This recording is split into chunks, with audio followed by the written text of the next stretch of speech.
कर्म करे किस्मत बने, जीवन का यह मर्म, प्राणी तेरे हाथ में, तेरा अपना कर्म, तेरा अपना।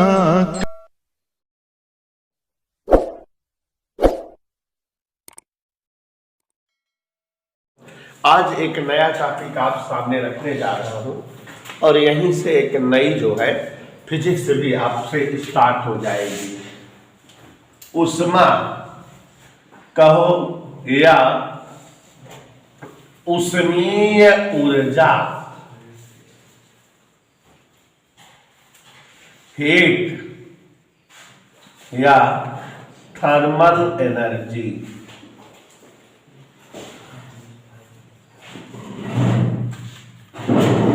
ठीक है, तो हीट कहो या थर्मल एनर्जी।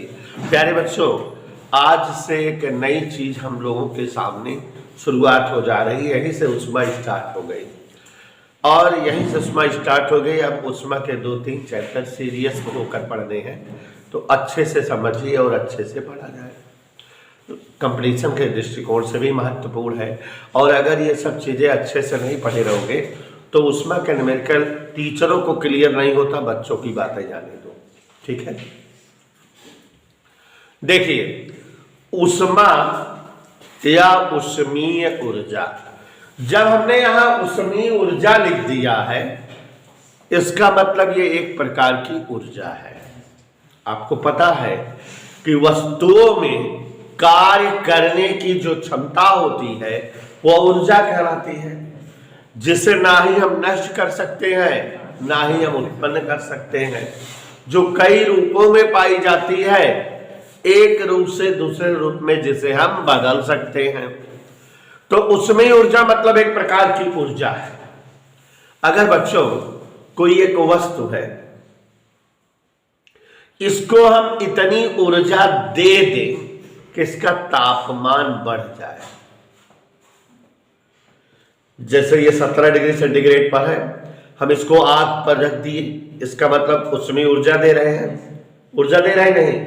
और 17 डिग्री सेंटीग्रेड से इसका तापमान अगर बढ़कर 18 डिग्री सेंटीग्रेड हो जाए, 19 डिग्री सेंटीग्रेड हो जाए, तो ताप जो बढ़ रहा है उसके लिए जो ऊर्जा देनी पड़ रही है वही ऊर्जा उसमें ऊर्जा या क्या कहलाती है।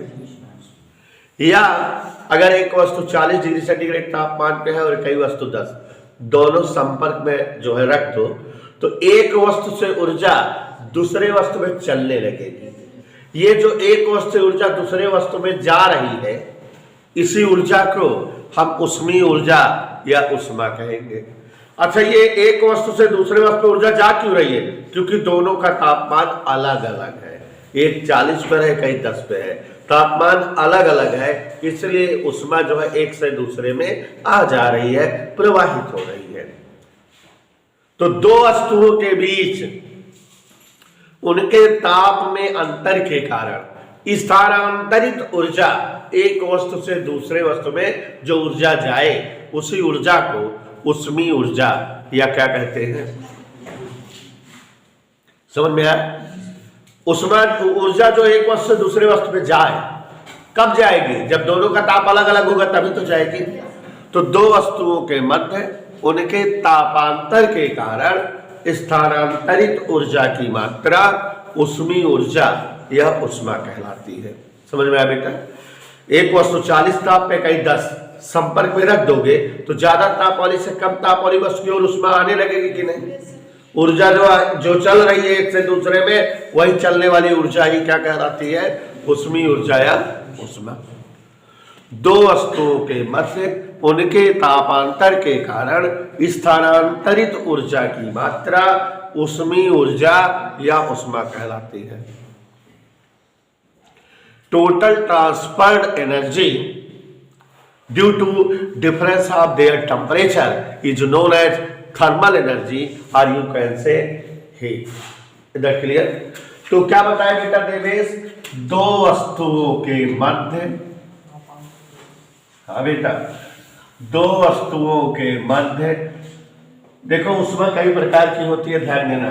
दो वस्तुओं के मध्य उनके तापांतर के कारण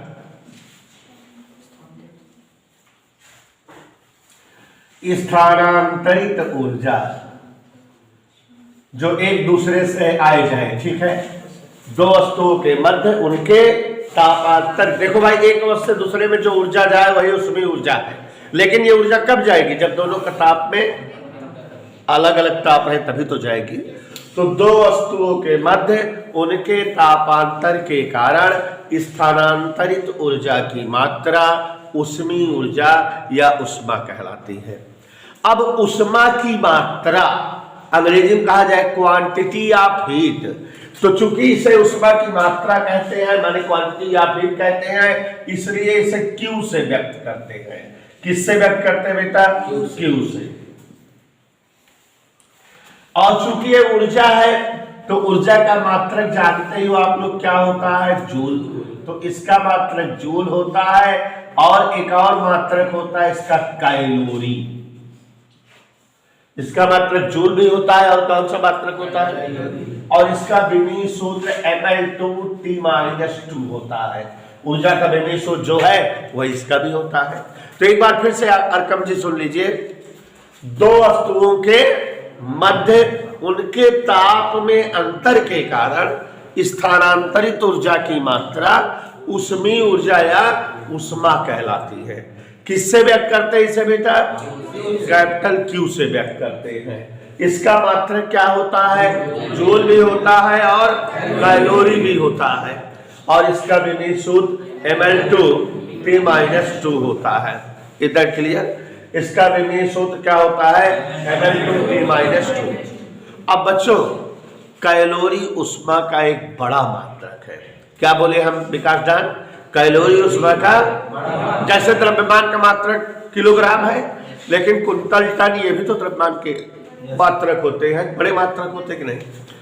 कैलोरी ऊष्मा का एक बड़ा मात्रक है। एक कैलोरी बराबर 4.18 जूल। जूल का 4 गुना होता है। अब एक कैलोरी की परिभाषा, किसकी परिभाषा बेटा? एक कैलोरी परिभाषा विकास देखो। अगर अभी हम आपको पानी दे दें और 1 ग्राम पानी दे देंगे, तौल के दे दी, कितना पानी बेटा? अब अगर ओका तू खौलावा गरम करा तो एक भी ने का करबे? ओका उष्मा देबे। इतनी उष्मा दिया कि ओका टेम्परेचर 1 डिग्री सेल्सियस बढ़ जाएगा। कितना पानी ले यही? कितना ताप बढ़ाओ तही? का चाहिए करे लिए? उष्मा। और जितनी उष्मा चाहिए वह या 1 कैलोरी। तो 1 ग्राम जल के तापमान में 1 डिग्री सेंटीग्रेड की वृद्धि करने के लिए आवश्यक उष्मा की मात्रा 1 कैलोरी कहलाती है। माने उल्टा कैसे बोलेंगे? 1 कैलोरी उष्मा वह उष्मा होती है जो जल के 1 ग्राम द्रव्यमान का ताप 1 डिग्री सेंटीग्रेड बढ़ा दे। यही तो नहीं समझ में? शिवांशु पांडे, 1 ग्राम जल के ताप में 1 डिग्री सेंटीग्रेड की वृद्धि करने हेतु आवश्यक उष्मा क्या कहलाएगी शिवांशु? 1 कैलोरी। कोई दिक्कत नहीं कर, कैलोरी परिभाषा बना दी। तो 1 ग्राम जल के तापमान में 1 डिग्री सेल्सियस की वृद्धि की जा सके, इसके लिए जितनी उष्मा चाहिए उसी उष्मा की मात्रा को 1 कैलोरी कहते हैं। कैलोरी उष्मा का क्या है? बड़ा मात्रक है। 1 कैलोरी में कितने जूल होते हैं? अब 1 जूल की परिभाषा यहां ध्यान दो। 1 जूल की 1/4.18 ग्राम। इधर देखो कितना पानी ले ली? जल के तापमान में 1 डिग्री सेल्सियस की वृद्धि के लिए आवश्यक उष्मा की मात्रा क्या कहलाती है? 1 जूल। तो 19 बेटा एक बार परिभाषा मैं फिर से पढ़ रहा हूं। 1 ग्राम, दिमाग से देखा, 1 ग्राम जल के तापमान में 1 डिग्री सेल्सियस की वृद्धि के लिए आवश्यक उष्मा की मात्रा 1 कैलोरी कहलाती है। लेकिन अगर मैं ग्राम हटा दी, किलोग्राम ले ली, माने 1 किलोग्राम जल, कितना? 1 किलोग्राम जल के तापमान में 1 डिग्री सेल्सियस की वृद्धि करने के लिए आवश्यक उष्मा की मात्रा 1 किलो कैलोरी कहलाती है। समझ में आया? जैसे 1 कैलोरी की परिभाषा हम कितना जल ले, तो 1 किलो कैलोरी की परिभाषा हम कितना जल ले, 1 किलोग्राम जल। परिभाषा में फर्क हो जाएगा है। तो 1 ग्राम जल के तापमान में 1 डिग्री सेल्सियस की वृद्धि करने हेतु आवश्यक उष्मा की मात्रा 1 कैलोरी कहलाती है। और 1 किलोग्राम जल के तापमान में 1 डिग्री सेल्सियस की वृद्धि करने हेतु आवश्यक उष्मा की मात्रा 1 किलो कैलोरी कहलाती है। इधर क्लियर? समझ आया बेटा? ऐसे ही 1/4.18 किलोग्राम जल के तापमान में 1 डिग्री सेल्सियस की वृद्धि करने हेतु आवश्यक उष्मा की मात्रा 1 किलो जूल कहलाएगी। इधर क्लियर बेटा? तो यहां तक की लंतरानी समझ में, उसी हिसाब से परिभाषा मेंटेन कर लेंगे बेटा, ताप भी 1 ही बढ़ाएंगे बेटा। ठीक है? तो अब समझ में आ गया बेटा? तो ये बताओ उष्मा क्या है? 2 वस्तुओं के मध्य उनके तापांतर के कारण स्थानांतरित उष्मा की ऊर्जा की मात्रा उष्मीय ऊर्जा या किस अक्षर से व्यक्त किया जाता है? इसका मात्रक जूल या -2 होता है। समझ में आया? अब हम लोग कई प्रकार की उष्मा का वर्णन इस चैप्टर में पढ़ेंगे। जैसे बेटा उष्माधारिता, जैसे बेटा गुप्त उष्मा, जैसे विशिष्ट उष्मा। तो कई प्रकार की उष्मा के बारे में इस चैप्टर में पढ़ेंगे। तो पहले मैं एक छोटी सी परिभाषा आपके सामने रख दे रहा हूं, उष्माधारिता।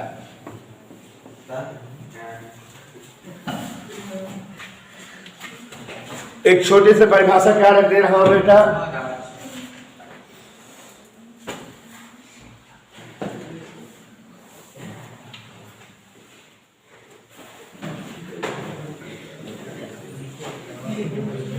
आवाज नहीं। उष्माधारिता देखो बहुत सरल चीज है। कैपेसिटी, थर्मल कैपेसिटी, क्या? अगर कौनो वस्तु रहा है, हे लड़के, कौनो वस्तु रहा है, ओका इतनी उष्मा दे दे कि ओका ताप 1 डिग्री सेंटीग्रेड बढ़ जाए। हमारी बात सुना नहीं, पगला जाए। कौनो वस्तु का इतनी उष्मा दे दे कि ओका तापमान कितना बढ़ जाए, या उल्टा कौनो वस्तु से इतनी उष्मा निकाली जाए कि ओका तापमान 1 डिग्री सेल्सियस घट जाए। मैं समझ गया? जितनी उष्मा की मात्रा से किसी वस्तु का ताप 1 डिग्री सेल्सियस बढ़ जाए या जितनी उष्मा निकल जाने से वस्तु का तापमान 1 डिग्री सेल्सियस घट जाए, वही उष्मा उष्माधारिता कहलाती है। साक्ष्य में बोली, उष्मा की जितनी मात्रा से वस्तु के तापमान में 1 डिग्री सेल्सियस का परिवर्तन हो जाए, चाहे बढ़े चाहे घटे। अगर उष्मा दे तो बढ़े, इतनी उष्मा दे दी कितना ताप बढ़ जाए, या इतनी उष्मा निकाल दी कि तापमान 1 डिग्री सेल्सियस का हो जाए। एक करना बोले बजाय साक्ष्य में का बोल दी, न बढ़े न घटे, परिवर्तन बोल दी फिजिक्स की भाषा में। तो जितनी उष्मा की मात्रा से किसी वस्तु के तापमान में 1 डिग्री सेंटीग्रेड का परिवर्तन हो जाए, उष्मा की मात्रा उष्माधारिता कहलाती है। ठीक है? तो वस्तुओं के तापमान में, इधर देखो जरा शिवांश, वस्तु के ताप 1 डिग्री सेल्सियस का परिवर्तन, देखो मैंने बढ़ाए घटे वाला बात आई है, मैं परिवर्तन हेतु आवश्यक उष्मा की मात्रा क्या कहलाएगी इसी बात से? उष्माधारिता। उष्माधारिता का सूत्र याद कर लीजिए, पूछा हमसे Q/डेल्टा। ठीक है? डेल्टा टी के एक करे एकांक ताप परिवर्तन के लिए आवश्यक उष्मा घात चाहिए परिभाषा बनी का मात्रा के क्या है जूल प्रति डिग्री सेल्सियस या कैलोरी प्रति degree Celsius. Is that clear? एकरे बारे में इतना ही पढ़ाई का है। अब आज तो का सबका एक बहुत विशेष बात बतावे जाते ही इस समझ में आ गई कि ना है जितनी उष्मा के द्वारा किसी वस्तु के तापमान में 1 डिग्री सेल्सियस की वृद्धि हो जाए उष्मा की वह मात्रा क्या कहलाती है? समझ में आया बेटा? अब आज एक विशेष बात बताने जा रहे हैं और हम आपको पढ़ाने जा रहे हैं विशिष्ट ऊष्मा। क्या पढ़ाने जा रहे हैं? विशिष्ट ऊष्मा, स्पेसिफिक हीट। बहुत मजेदार चीज बताओ जाता है कहीं परिभाषा बनवे सिखाई दे कि डायरेक्ट रटाए दे बनवे सिखाई दे। सुन रामलाल ध्यान ध्यान जैसे बेटवा घरे में खाना बनवे को था तो घरे में भाई 7 8 10 जने रहा थे घर एक सदस्य मम्मी पापा सब जने मिला भाई बहन तो थोड़ के उसमें चूल्हा नंबर में खो तो 2-3 लकड़ी लगा दे आराम से पक जाए किनारे। लेकिन न्योता वाला खाना बनवा खोता हो न्योता वाला खाना वाले 10-20 हजार बने खाना बनवे करा भगोला भार भार बनवे करा था बड़ा बड़ा लकड़ा लगा हुआ जाता है ज्यादा उष्मा चाहिए कि ना है। तो ऐसी कहा समझ में आए कि उष्मा किस पे डिपेंड करता बात द्रव्यमान पे डिपेंड करता है कि ना है। जैसे 2 किलो सब्जी बनवे का है तो कम उष्मा चाहिए न्यूनतम 50 कुंटल सब्जी बनवे का है तो ज्यादा उष्मा चाहिए है ना। तो देवेश पांडे वस्तुओं के लिए आवश्यक उष्मा की मात्रा किस पर डिपेंड करती है? वस्तु के पक्का पक्का कि ना ये बात समझ में आई कि ना। किसी पदार्थ हेतु आवश्यक उष्मा की मात्रा पदार्थ के 2 किलो पदार्थ है थोड़ी उष्मा दे काम चल जाए लेकिन 2 कुंटल पदार्थ है अगर तो ज्यादा उष्मा देख पड़ा था कि ना। बड़ा बड़ा चूल्हा लगा था देखा गैस चूल्हा वगैरह। तो किसी वस्तु के लिए आवश्यक उष्मा की मात्रा अनुराग किस पर डिपेंड करती है? कम द्रव्यमान ज्यादा द्रव्यमान माने आवश्यक उष्मा की मात्रा द्रव्यमान के फिजिक्स की भाषा से उसमें एक और चीज पे निर्भर करता है। जैसे बेटा दूध खौलावत रहा गैस धीमी खोले रहा माने ताप अंतर कम रहा है तो देर में खौले दूध। अब फुल खोल देता हूं जल्दी से खोल जाए तो फुल खोले मतलब ताप ज्यादा दे देता है तो जल्दी उष्मा आएगी अब कम देता है तो माने उष्मा की मात्रा और कथक निर्भर करता है तापांतर पे। फालतू मतलब तो यहाँ ध्यान देखो ये हाँ यहाँ ध्यान दीजिए जरा ये 2 चीजें हमने बताया फिजिक्स की भाषा समझ में आया। किसी पदार्थ हेतु आवश्यक उष्मा की मात्रा पदार्थ के द्रव्यमान पर निर्भर करती है। कम द्रव्यमान रहता है तो उष्मा कैसे चाहिए और अगर ज्यादा द्रव्यमान हो जाता है तब उष्मा तो फिजिक्स की भाषा में से क्या कहोगे? Q प्रोपोर्शनल है ना। अगर द्रव्यमान जो है कम है तो उष्मा की कम जरूरत पड़ रही है द्रव्यमान ज्यादा है तो उष्मा की ज्यादा जरूरत पड़ रही है। इसका मतलब वस्तुओं के लिए आवश्यक उष्मा की मात्रा वस्तु के द्रव्यमान के समानुपाती। फिजिक्स का मतलब यही हुआ। और उष्मा की मात्रा वस्तु के तापांतर के भी कम तापमान में कम उष्मा और ज्यादा तापांतर पे माने आवश्यक उष्मा की मात्रा द्रव्यमान के भी समानुपाती होती है। समझ में आया? तो किसी वस्तु हेतु आवश्यक उष्मा की मात्रा 2 चीजों पर डिपेंड करती है वस्तु के द्रव्यमान पर और तापांतर पर और दोनों के क्या होती है? इकट्ठा कर दो चलो इकट्ठा करो शिवांश दोनों इकट्ठा कर दे। Q समानुपाती एम डेल्टा टी। और बच्चों समानुपाती चिन्ह हटावा जाए तो बराबर करो नियतांक यूज की जाए तो यहाँ बेटा नियतांक यूज की जाए एस एम डेल्टा टी या अब नए जमाने में यहाँ नियतांक यूज की जाता सी दोनों यूज की जाए चाहे एस चाहे सी। नियतांक कौन कौन यूज की जाता? ठीक है। यस का मतलब स्पेसिफिक हीट, विशिष्ट ऊष्मा। सी का भी मतलब स्पेसिफिक हीट, विशिष्ट ऊष्मा। पहले जमाने में यस यूज किया जाता था, लेकिन अब क्या यूज किया जाता है? सी। तो ये फार्मूला आ गया Q बराबर mc delta T, mc delta T. अगर हम सी का मान जानना चाहें तो सी बराबर क्या होगा उन्हें सर? Q अपान m डेल्टा टी। अच्छा फिजिक्स वाले हैं तो सभी परिभाषा बनवा जाना था कि ना? नीचे वाले पद का क्या कह लीजिए? तो यदि m बराबर 1, डेल्टा टी बराबर 1, तो सी बराबर क्या हो जाए? Q बटा 1 गुणे 1 Q। तो सी बराबर क्या आ गया? सी का वाला क्यों? सी क्या है? विशिष्ट ऊष्मा। सी क्या है? किसके बराबर आ रही है? क्यों क्या है? ऊष्मा। तो विशिष्ट ऊष्मा ऊष्मा के समान हो गई, जबकि द्रव्यमान एकांक था और ताप वृद्धि भी एकांक थी। तो परिभाषा यहां से बनाए, चले बनाए। एकांक द्रव्यमान की वस्तु में एकांक तापांतर होने के लिए आवश्यक ऊष्मा की मात्रा वस्तु के पदार्थ की विशिष्ट ऊष्मा कहलाती है। समझ में आया बेटा? फिर से एक बार बोलो।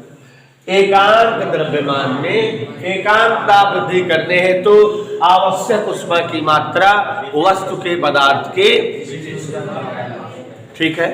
मात्रक निकालना चाहो तो यहीं से निकाल लो। ऊपर Q का मात्रक कैलोरी, M का मात्रक ग्राम, डेल्टा T डिग्री सेंटीग्रेड, तो इसका मात्रक आ जाएगा कैलोरी प्रति ग्राम डिग्री सेंटीग्रेड या जूल प्रति ग्राम डिग्री सेंटीग्रेड। मात्रक बन जाएगा कि नहीं? और यहां से इस लेसन का इंपॉर्टेंट टॉपिक बन गया। तो एक बार फिर से समझ लो, किसी पदार्थ हेतु आवश्यक ऊष्मा की मात्रा कई चीजों पर निर्भर करती है? पदार्थ के द्रव्यमान पर और ताप वृद्धि पर।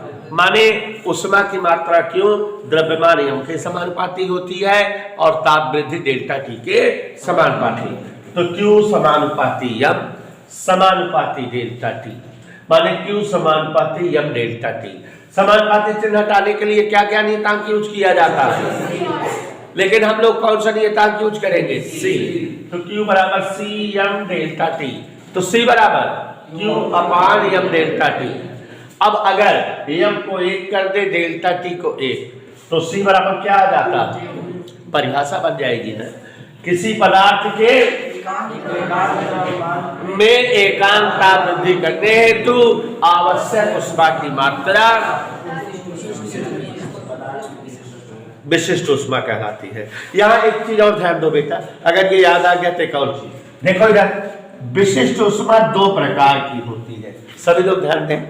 विशिष्ट ऊष्मा क्या प्रकार की होती है? एक है सीपी, एक है सीवी। अब ये क्या है सुन लो।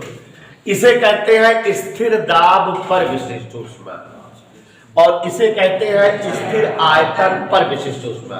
दोनों की परिभाषा पूछी जाती है। तो उन्हें बेटा ये जो विशिष्ट ऊष्मा परिभाषा बनाए हैं, अगर परिभाषा शुरू करत की स्थिर दाब बोल दी और आखिरी में स्थिर दाब बोल दी तो सीपी परिभाषा बन जाएगा, और शुरू करत की स्थिर आयतन बोल दी, आखिरी में स्थिर आयतन बोल दी तो सीबी परिभाषा बन जाए। मैंने यही परिभाषा में मिला दी थोड़ के। कैसे? सुना एकदम, सुना।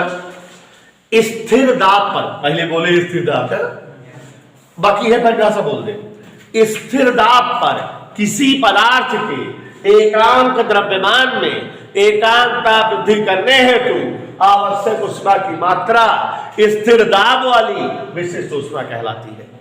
क्या करें? वह परिभाषा क्या है? स्थिर दाब आगे पीछे लगाए थे। अब सीवी परिभाषा बताओ, कुछ शिवांशु कैसे बोला? स्थिर आयतन पर किसी पदार्थ के एकांक द्रव्यमान में एकांक ताप वृद्धि करने हेतु आवश्यक ऊष्मा की मात्रा स्थिर आयतन वाली विशिष्ट ऊष्मा कहलाती है। ठीक है? ठीक है कि ना? और बेटा अगर कोई गैस होती है तो फिजिक्स में हम गैस को क्या कहना बताएंगे? उष्मागतिक निकाय, है ना? और उष्मागतिक निकाय का एकांक द्रव्यमान नहीं होता, ग्राम अणु द्रव्यमान या 1 मोल द्रव्यमान होता है। तो जब गैस होती है तो उसकी ये दोनों विशिष्ट ऊष्माएं mCp और mCv कहा जाता है। परिभाषा वही रहेगी, पदार्थ के बजाय गैस बोलेंगे, एकांक के बजाय 1 मोल बोलेंगे। माने कैसे बोलेंगे देवेश? स्थिर दाब पर, ध्यान से सुनो, स्थिर दाब पर किसी गैस के 1 मोल द्रव्यमान में 1 डिग्री सेंटीग्रेड की वृद्धि करने हेतु आवश्यक ऊष्मा की मात्रा उस गैस की स्थिर दाब पर ग्राम अणु विशिष्ट ऊष्मा कहलाती है। माने फर्क क्या है? पदार्थ बजाय क्या बोलेंगे? गैस, और एकांक द्रव्यमान बजाय 1 मोल, बस इतना फर्क है। तो वो ग्राम अणु विशिष्ट ऊष्मा mCp mCv हो जाएगी। 1 2 3 4 5 विशिष्ट ऊष्मा हो गई। इधर के लिए समझ में आया बेटा? है? इसकी परिभाषा कैसे बोलेंगे? याद करो, स्थिर आयतन पर किसी गैस के, गैस बोला पदार्थ न बोला, स्थिर आयतन पर किसी गैस के 1 मोल, एकांक द्रव्यमान न बोला, 1 मोल के ताप में 1 डिग्री सेल्सियस की वृद्धि करने हेतु आवश्यक ऊष्मा की मात्रा उस गैस की स्थिर आयतन वाली ग्राम अणु विशिष्ट ऊष्मा mCv कहलाती है। परिभाषा ही मेंटेन हो जाती है ना, समझ में आएगी बेटा? और यहीं से महत्वपूर्ण टॉपिक है। तो ऊष्मा में ऊष्माधारिता, विशिष्ट ऊष्मा, एक ऊष्मा और पढ़ाओ गुप्त ऊष्मा। विशिष्ट ऊष्मा माने जब ताप बढ़ावा या घटावा ऊ ऊष्मा या गुप्त ऊष्मा माने जब अवस्था बदल दे, माने ठोस का द्रव बना दे, द्रव का गैस बना दे, ऊ ऊष्मा गुप्त ऊष्मा होता है। तो डिटेल में पढ़त जा जगह न्यूमेरिकल अच्छे से आ जाए।